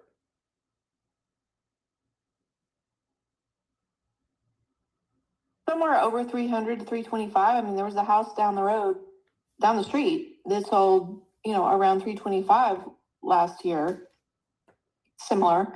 But I think the problem is they've upgraded the property and they're trying to get their investment out of it. And so that's probably why they haven't dropped the price. Okay. So it's over improved. Right. What's the list price? $349. Oh. So for the 7-day stress-free home sale to work on this, you'd have to list it at $275. Okay. So that's if you told me, so here's how I would pitch it to them, knowing nothing. I would say, look, the market has spoken. We've been at this number forever. Here is, and I can document this with proof. Here is the best way we can establish the very highest and best market value right now. I'm not suggesting you should accept the market value. I'm telling you, this is how we can establish it. We would need to drop the price. And if I were giving like a very specific plan, we need to withdraw the property for at least 2 to 4 weeks. We need to come back on market and relaunch it with new price, new pictures, new marketing to guarantee that we get enough traffic meaning website and otherwise, showings and offers. We got to be at 275. We make it as clear as possible to everyone publicly and all agents privately that the seller reserves the right to accept, reject, or negotiate any and all offers. In other words, this is the starting price. It's not the price we're going to accept. We're saying that without directly saying that. We need to market the property for 7 to 10 days prior to going live and allowing showings for a small window of time. I'm assuming it's currently occupied. So in a currently occupied situation. I'm not sure if it is. Okay, well, if it's vacant, I would go Friday, Saturday, Sunday. So we're going to allow showings Friday, Saturday, Sunday. We might even hold back showings until noon on Friday, and we cut off showings Sunday at 5. We do that process, and we will have enough activity to at least establish what is a ready, willing, and able buyer going to pay for your property today in today's market. And again, you don't have to accept it, but that is how you determine the real value of a property, because it doesn't matter what an appraiser says unless that appraiser's buying it. Right. Okay, this is really helpful because I didn't realize that you were taking a property to the market at such a discount, which I understand why you're doing that now. So that was really helpful. Thank you. So let me. I was supposed to go pick up my wife's birthday gift for tomorrow, so now I'm gonna have to do that after the demo and Q&A, which is fine. I thought I was gonna have enough time to run a quick errand in between, but this is great because it's great. I think it helps to clarify for all. The reason I love this pricing sheet or this pricing, guide strategy is, and this is the same as well. And this one might even be better. I don't know. They have it here. Okay. That's where they're listed. They're at aspirational. How do we know that? Well, because they've been trying to get that price for how long? at least last summer. Okay. It was on the, I walk around the neighborhood every day. And So they are hoping that some crazy person is just going to somehow or another, and a crazy person, they are literally looking for the needle in the haystack. Right. They're not even at market value pricing, according to what you told me, which is it would more likely sell for 3.25. If we want to guarantee to establish the highest and best market value right now, we got to be here. We got to be at event-based pricing. We have to turn this into a circus. We have to get so many people scheduled to see the home that everyone is wondering what is going on here.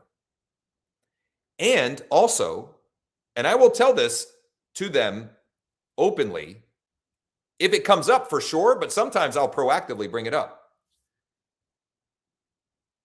A majority of the people that come through are not going to be able to pay the price that we're actually trying to establish. In other words, at 275, we're going to have people that are capped at 300. And that's fine because they play a role in the process. And my job is to help you get the highest and best price. My job is not to represent the buyers or educate the buyer's agents. They can figure that out on their own. But it is a math equation. If we get 30 people through here in a weekend, I guarantee we're going to have at least 3 to 5 offers, maybe 10. If we get 10 people in a weekend, maybe we get 1 or 2, maybe. If we get 50 people through a weekend, we're going to have so many offers, we're just going to be able to pick and choose.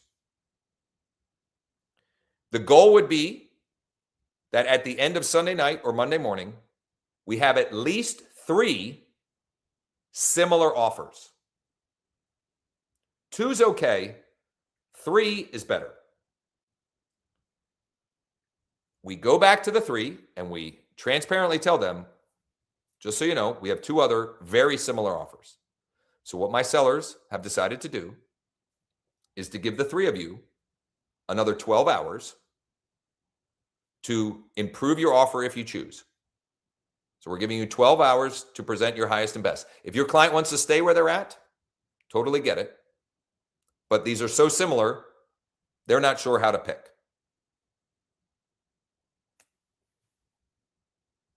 That is how I conduct those. I will also say that even though I talk about the 7-day stress-free home sale system all the time, it doesn't mean that their home will qualify. It doesn't mean that they'll comply.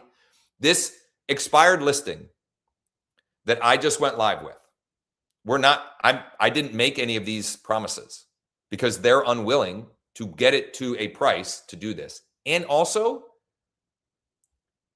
it's a very unique style of house in a very specific community. I'm not certain it would work. If we do it with this property, the one that I was talking about that I was at last night, and these folks will listen to me at this point. If we list this at 175, I'll have to allow overlapping showings, and we'll have an absolute zoo. The pricing that you told me, they're at 350. You think probably 320, 325 is the market value. 275 is the number. You might, here's what I would tell them. We might be able to get the same result at 300, maybe. But if you told me we had to guarantee the result to you, we got to be at 275 to start. And if they wanted to do 300, I'd say, I'm fine with that. It's your choice. And ultimately, you have to be comfortable with that. Just know that that number has, regardless of all that we're going to do, because the work that we will put in remains constant. That number that we choose has the largest outsized impact on how many people we get through in 3 days. And that number directly relates to how many offers we get, and how many offers we get directly relates to how high of an offer we end up getting. Okay. All right. So this question is going to be, why would you, as a realtor, want to do this for somebody who's unreasonable, or would you not? I don't. Why would I? Yeah, right. If they're not going to listen, I had this conversation with Val earlier this week. Val is she's in Alabama. She recently came over to EXP. She's told me like a bazillion times now, I don't know why I didn't do this sooner. That was a terrible Val impression. But she texted me earlier this week. Can you call me real quick? I need your advice. I call her. She's like, I already know what you're going to say, but I just want you to say it. She went to, it was an expired listing. She met with them. The house is a dump. The ceilings are low and completely, wholly unrealistic. I was like, oh, okay, so what are we talking about? Like, what do you suggest? I said, here's what I would tell them without being rude or insulting. I would tell them, this is, I don't know what's going on here. I'm trying to mute Hank. Don't insult them, but tell them the truth. I'm not saying you might find the buyer you're looking for. But from my perspective, like, she thinks it'll sell for $550. They are unwavering in $700. Give me a break. Next. Like, what are we talking about? I'm not going to waste my time. I'm not going to, like, what? So I'm going to be able to negotiate them down $150,000? No, these people are crazy. But tell them the truth. And if or when they do finally come to their senses, who do you think that they might remember you as the one that was no BS? Mm-hmm. Okay. So, in other words, you've got to figure out if the seller is willing to accept what the market bears in terms of the price through this process and then accept it. If you don't think they're going to accept it, why even bother going through all that work for them to just reject what the market is going to say? Right? Is that right? Is that the proper way? Is this why you said earlier in the week you don't like listings? Probably. So here's the reality.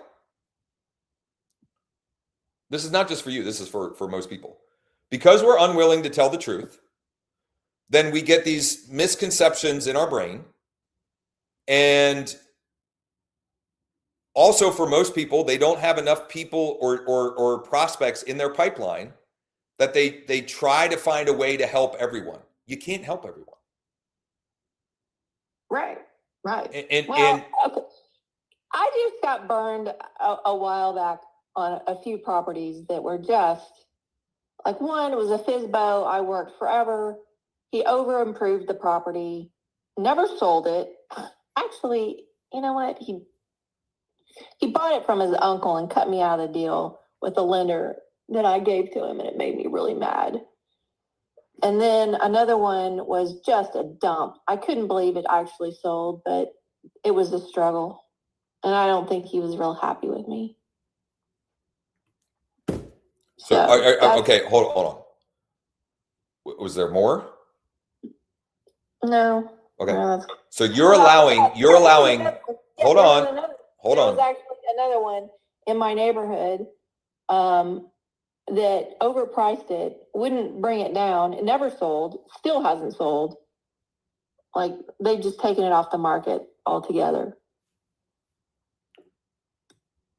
Okay. So you're allowing those past experiences to keep you from progress moving forward. And you know the red flags to look for because you've experienced them. Right. And so I just have no problem with telling the truth and being okay with however they receive that. And if they're unreasonable or unrealistic, just keep moving. Just keep, there's plenty more using the, there's plenty more fish in the sea. And there are plenty of people. Tomorrow, there will be a new batch of absentee owners that were motivated or more motivated tomorrow than they were today because they had the last straw. Right. And they're ready, willing, and able to listen. And I will also say, do you think in me sharing that process, did I seem like I had conviction and confidence? Yes. Because I know it works if they actually listen, because I have a mountain of evidence that it works. And also, I've had times where it didn't work exactly the way I had hoped. I had one, this was an expired listing. It was like a really old expired listing. Like he had tried to list it in like 2019 or 2020. And in last spring, the conversation started October of 2024. October of 2024, the conversation started. We listed it in the springtime. I thought 575 was the number. I thought 575, this thing will be sold in the weekend. I'm counting my commission check. We had like 2 or 3 showings first weekend. Monday morning, I freaking owned it. David, I think I really, I dropped the ball on pricing here. Now, ultimately, he chose 575. I wanted 550 and he chose 575. And I can't force someone. And I also thought like there was enough it's not like he wanted 650 and I thought 550. So it was close enough. And even though it was his choice, I owned it as if it were my fault. I think we really dropped, I really dropped the ball here on pricing. We didn't have enough activity this weekend to really get the result that we had talked about getting in a weekend. And he was fine with that. He was motivated, but not urgent, and was okay with having to wait a little bit to get his price. And finally, 30 days later, we lowered it to 550 and we were under contract in less than a week. And he ended up being, happy and so was I, and left me a rave review. Why am I sharing that story? I guess I'm saying I outlined best case scenario. And I believe that this is the best way to establish real market value because I have evidence that it is. And most often when it doesn't work, it's because we didn't price it low enough to start. You could find exceptions to the rule, for really weird, unique properties.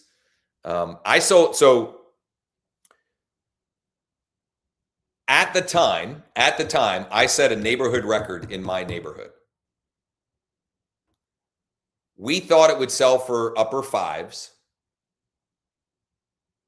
We listed it at 550. It sold for 604, 875 or something like that. I don't even know how we got to that like specific number, but that literally was the closed price. It was like 604, 8 something.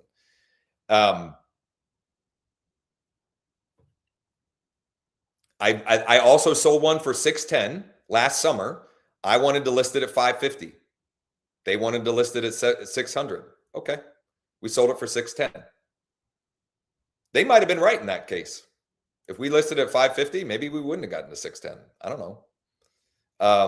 All you can do is present a plan and go. But I think, just from what you're saying, I think you're allowing some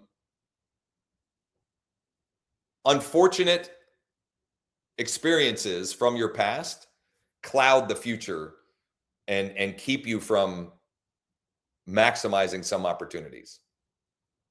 Well, I guess my position currently is I don't really want to deal with retail sellers.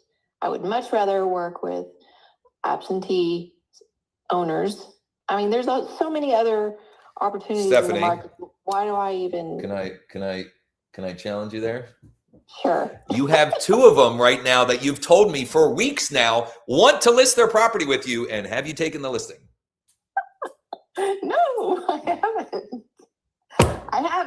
haven't. No. Why? Because I hate listings right now. I don't know with certainty. Stephanie, I got my license in Texas. I'll come up and listen. There we go. Thank you, David. Somebody say it. Golly. You've had the conversations, so I don't have the context that you have. But from what you've shared, they seem pretty motivated. And also, you have indicated just in the last minute that you want to work with non-retail buyers and sellers. And the bait that you are waiting to list is wonderful to get more of those people also. And the more of those people are in your world, the more they know other people, they have other properties, etc. Those things multiply. And I just, I would start there. Okay. All right. Thank you. And I wouldn't think again about that property in your neighborhood.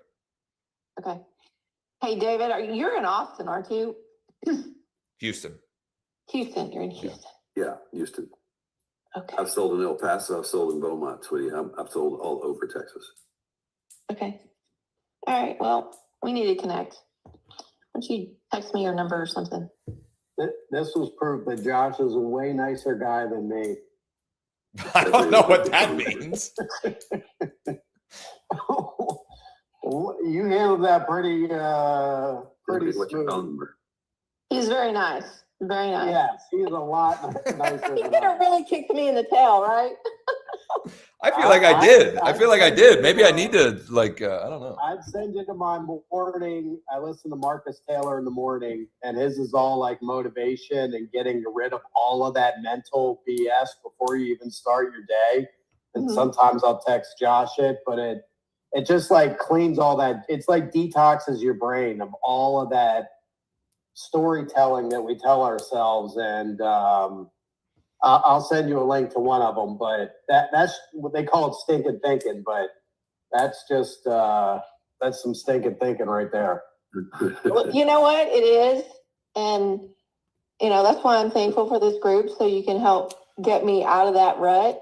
So what's your phone number, Stephanie? It's 512-779-6436. There we go. 6436. Yes. 512-779-6436. Yes. I'll reach out. Thanks. One last thing I'll say on this is, am I wrong in saying that you have had many clients over the last few years who you enjoyed working with? Yes. Let's focus on those. In other words, yeah, they've been buyers too. So, but I guess but regardless of that, just don't allow, look, in this world, you're not going to get along and mesh with everyone. And so don't allow people that, if you were probably being honest, there were probably red flags that you shouldn't have taken that business to begin with. And now you're, to at least some degree, allowing that to impact your future or the view that you're taking moving forward, when it wasn't you, it was them. yes, I mean, there were some red flags, but I felt like, I always go into it thinking, okay, whether I assume that the sellers will be reasonable. That's my out of the gate without even knowing who they are. I assume that they're going to be a reasonable person. And, they'll look at the market, I'll provide the data, they'll make a reasonable decision. It just happened to be that these people didn't. Can I ask one other question? How long ago were we talking? A couple years. Yeah, I mean, what are we talking about? Yeah. Well, I can't even remember a single transaction client from 2024. That David story from April of 2025 is probably the I'm sure if I thought long and hard, I could find some others in my brain, but I think it's just more volume, because the more volume you have, the more choices you create. In other words, you create the optionality of choosing who you get to work with, number one, and just focus more and invest more energy on the things, the clients or the things or the transactions that you're grateful for having had, and just, you know, get flush those from your memory.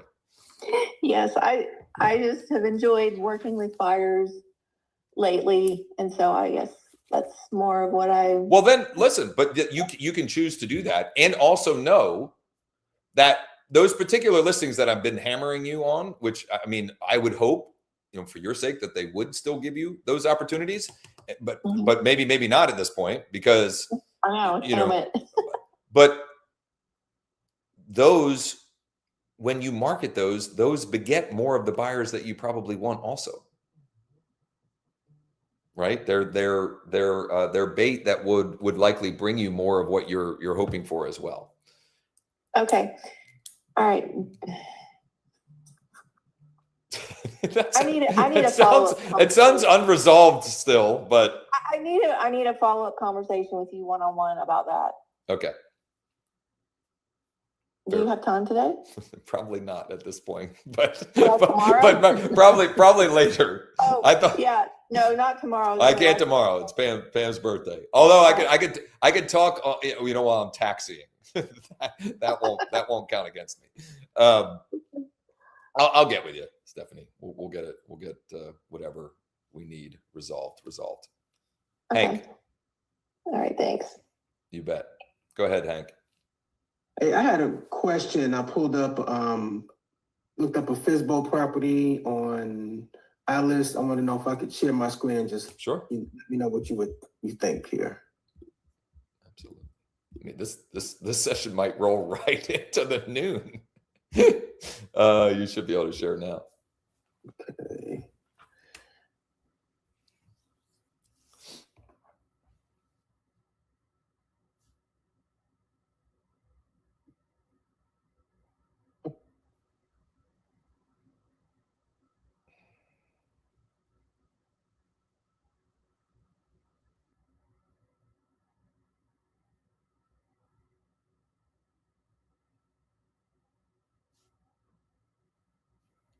Okay.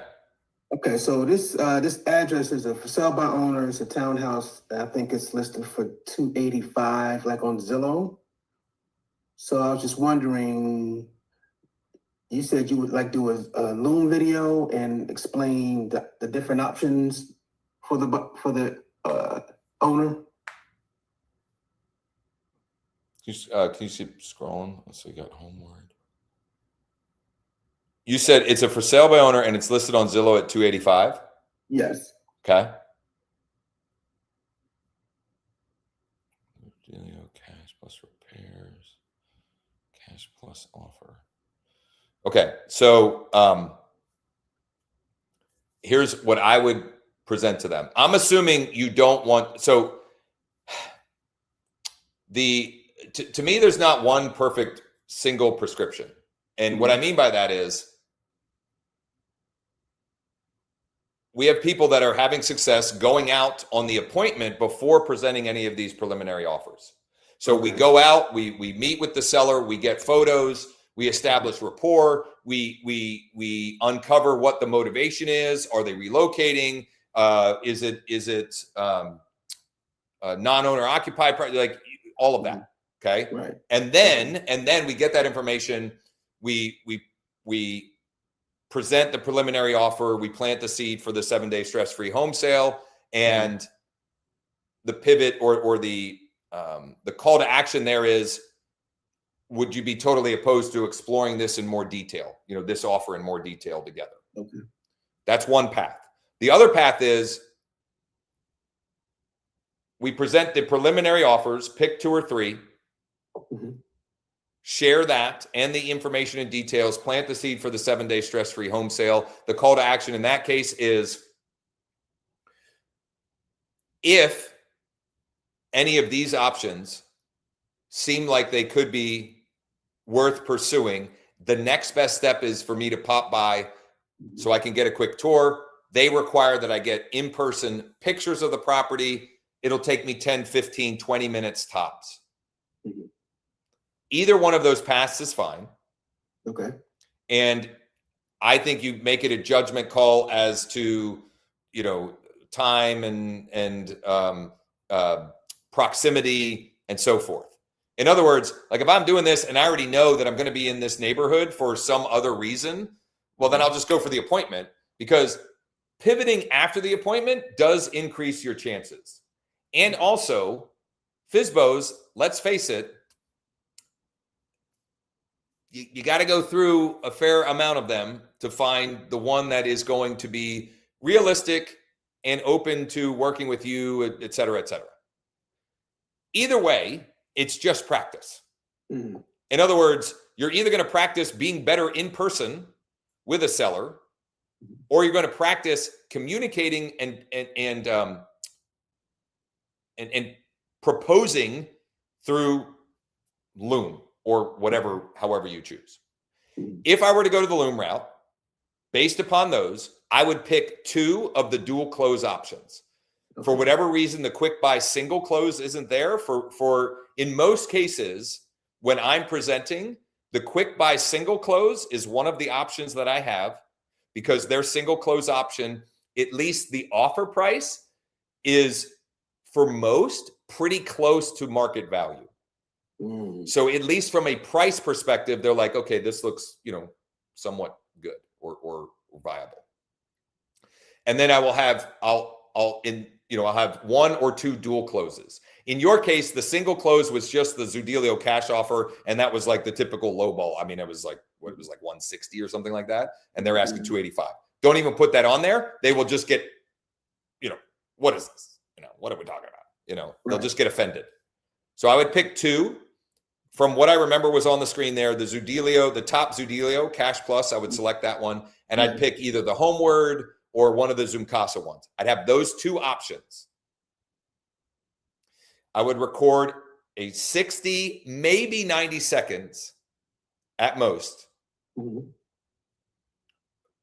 And this would be my, actually, hell. Get, why don't we do this? Can you, let's do, share your screen again, Hank. Okay.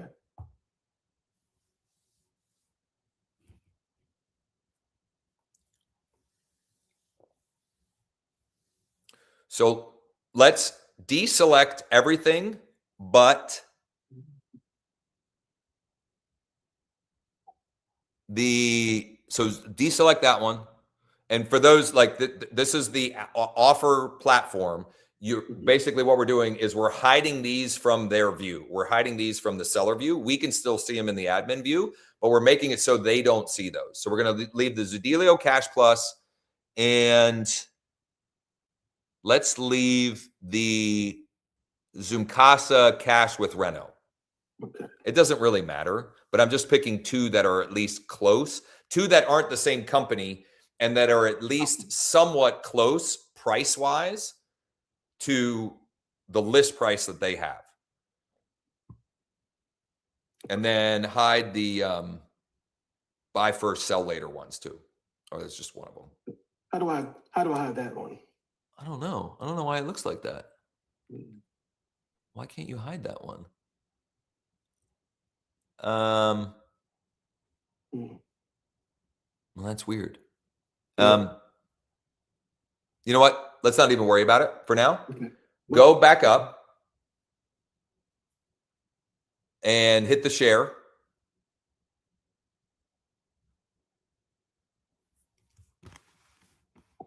And copy the seller view and drop it in the chat for me, please. Okay. Now, can you as in as much detail as possible, tell me how did you get to this point with this seller?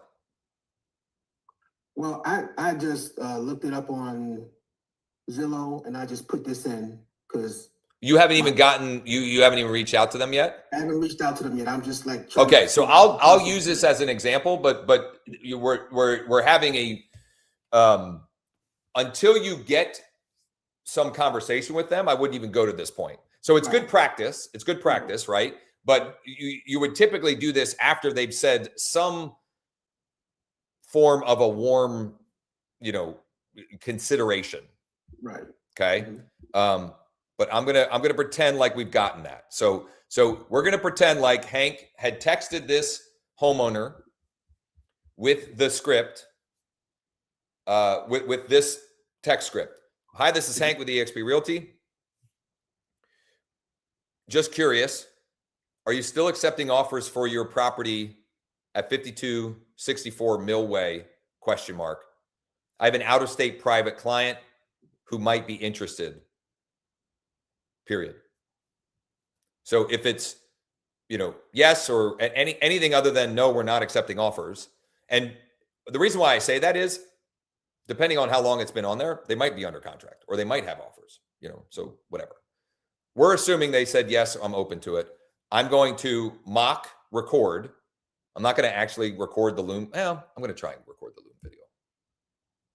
My Wi-Fi seems to be more stable. I am screen sharing, right?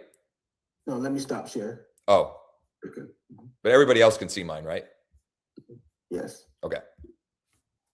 Yep. Got it. Yep. Hey, Hank, it's Josh. I appreciate you getting back to me so quickly about your property there. I was able to pull together some preliminary numbers. Now, these are what we call institutional buyers that we represent in the area, and they have some unique ways that they structure offers. These are the preliminary numbers that came back based upon tax record data on the property. I'm going to share these and a breakdown where you can see the details of how these offers work. In order for me to get you the best offer, in other words, the most net for the property, I would just need to pop by for a quick tour, and they require that I get pictures in person. Usually takes 15 to 20 minutes tops, and it's no cost or obligation, so it certainly doesn't hurt for me to at least explore that with you. The other thing I'll mention, since I have you here, is for a lot of folks that we end up representing as a client, what we call our 7-day stress-free home sale system is a better option and will help them net more than some of these. But there's no harm in us at least exploring these. So check them out and let me know if it would make sense for me to pop by, take a quick tour. We can review in more detail, and I can get those photos so we can get you the best offer possible.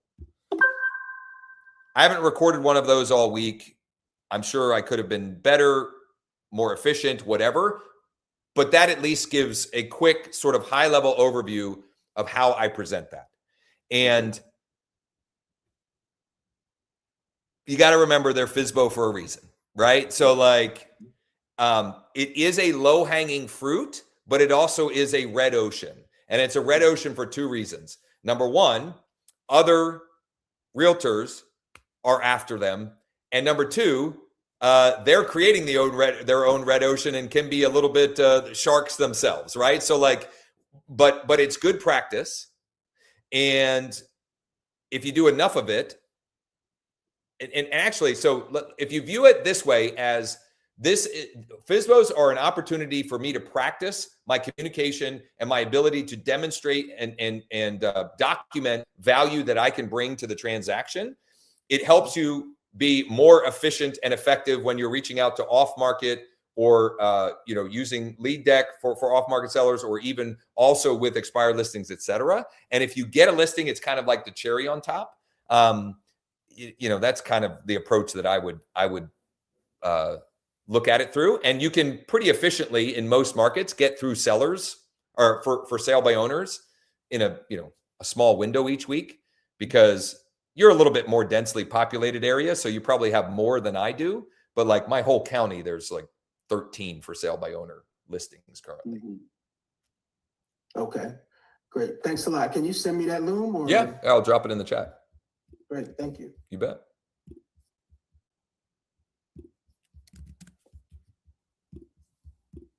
Anybody else? All right, we're going to finally, oh no, Deb has her hand up. Hey, this is actually, can you hear me? Yep. Oh, hey guys. So I'm kind of new to the group, so just wanted to say hi, introduce myself. I'm licensed in Maryland and Pennsylvania. And this is for Hank. Hank, I don't know, this is for the for sale by owner. I don't know if you have listings to leads, but in addition to what you're doing with the cash offers, listings to leads has some great tools that you can offer the for sale by owner, which might entice the seller to list with you. So if you, I don't know, do you know anything about this? Yeah, in fact, I had it before. I just signed up again last week. Okay. Well, I'll drop my number in the chat box. If you ever want to talk or need any help, feel free to reach out. Awesome. Thank Deb, you. have you actually used what they're offering and have direct feedback or engagement from for sale by owners using it? I have. I haven't done any for sale by owners in a while, but I have used it, and it's just it gives you so many tools. I'm going to start doing it again. It's been a while. I had one that went with me, and to be honest, I haven't been real consistent. I'm going to start doing. But you say you have a for sale by owner that went with you, and you believe that some of what Listings to Leads is offering was the reason why? Yeah, I think so. Okay. Yeah. So the only reason the only reason that I'm asking these questions is not to put you on trial or anything. No, it's okay. I love Listings to Leads. They provide wonderful resources. I also know and this is not a Listings to Leads thing. I also know there is a lot of noise in our world as real estate agents that is hard to decipher. Is this hype or is this truth? And is this marketing that gets us excited, or is this something that actually helps us get more clients? And so I'm sharing that more as an encouragement to you all to make sure that you test and verify actual results before assuming somebody said something and whatever. And I will pick on one specific thing with Listings to Leads. There was a case study that they were hammering about one guy that got one expired listing. And maybe since then he has gotten many more. But one is the loneliest number, because there could have been any number of reasons why that guy got that expired listing that aren't shared or whatever. Like, they might have been on the same travel, whatever, right? So there, a lot of times when we see stories and feedback of things like that, you're not getting the whole picture. So I'm not discouraging anyone from trying or testing anything. I've just seen people waste an inordinate amount of time, energy, and in some cases money on things that were theoretically proven and not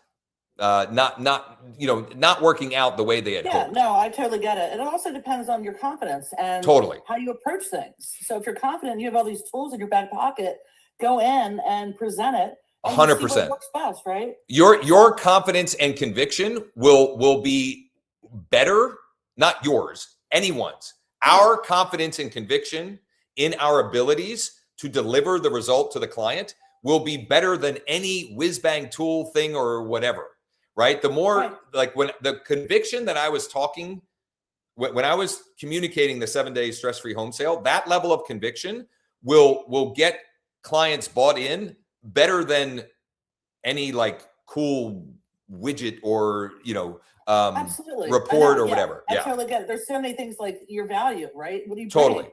And so also, if that thing gets you excited, well, then that ends up being, coming across to them. So like one thing does lead to the other. I can share with Hank that might help, and just another little something, right? Not focus on that completely, because we all go down rabbit holes, right?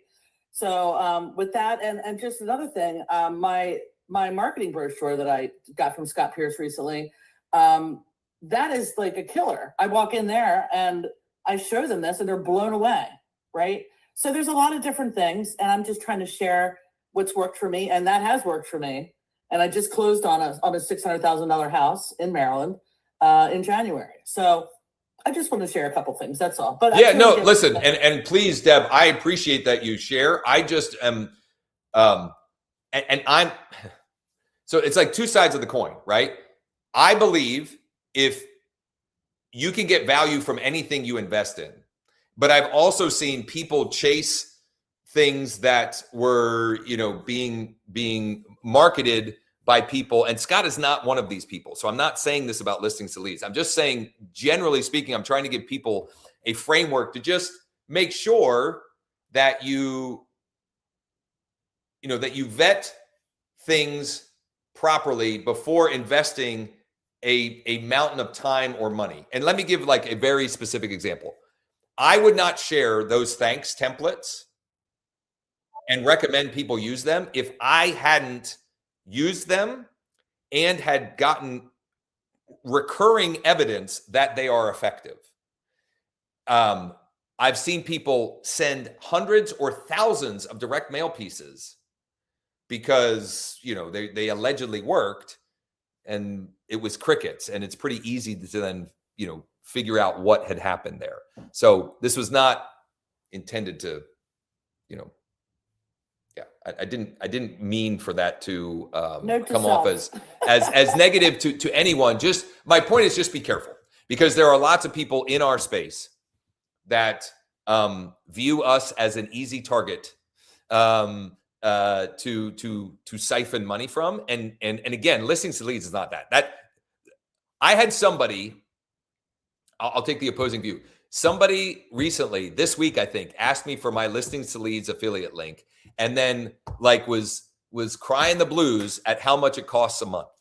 And my response was, it's a freaking bargain. I've been saying for years, listings to leads is one of the best values that exists in our business as far as what they provide versus what they're charging. In fact, I may be one of the reasons why he raised the price because I've been telling people for years, like, this is an absolute steal. And if you're not using them, what are we doing? So it's like, it's $95 a month. That's $1,200 a year. If you don't find some way to use one piece of what's in there to do a transaction a year, like, you're not trying. Because it's insane. And I'm just, again, let me go back. The things that I've learned in my career, and not hyper focusing on the for sale by owner, but there are bits and pieces in listings to leads that I can put together that I know are helpful. Yep. So is it 100% it's going to, get you the deal? I don't know. Depends how you present it, but I just wanted to share that. Yeah. No, again, I appreciate you sharing and being open and willing. And I didn't mean to in any way, shape or form. And I'm also trying to save time. Everybody wants an easy button. Yeah. And if I can help a little bit, I'm all for it. So, yeah. So now what I need to do is explore some of that myself, because I haven't looked at some of those tools that they've added, and see what's there. Here's the TLDR. Here's the TLDR.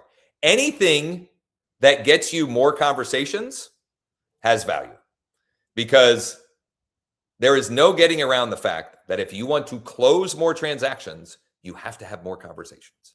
So anything you can use to increase your conversation rate is worth using and leveraging in every way possible. All right, I get to reset for 7 minutes before I hop on to the next one. So Closers Cafe is back tomorrow morning, not tomorrow morning, Monday morning at 9:30 a.m. Eastern. Prior to that, for those participating in the listing sprint, the action plan and the guides for that day will be released. Then we have the Q&A session at noon on Monday. I'll get back with Stephanie and anybody else. Most of you that are in here and on here with me have my cell phone. If you need help, if you have questions, etc., please don't hesitate to reach out. Have a great weekend, everybody.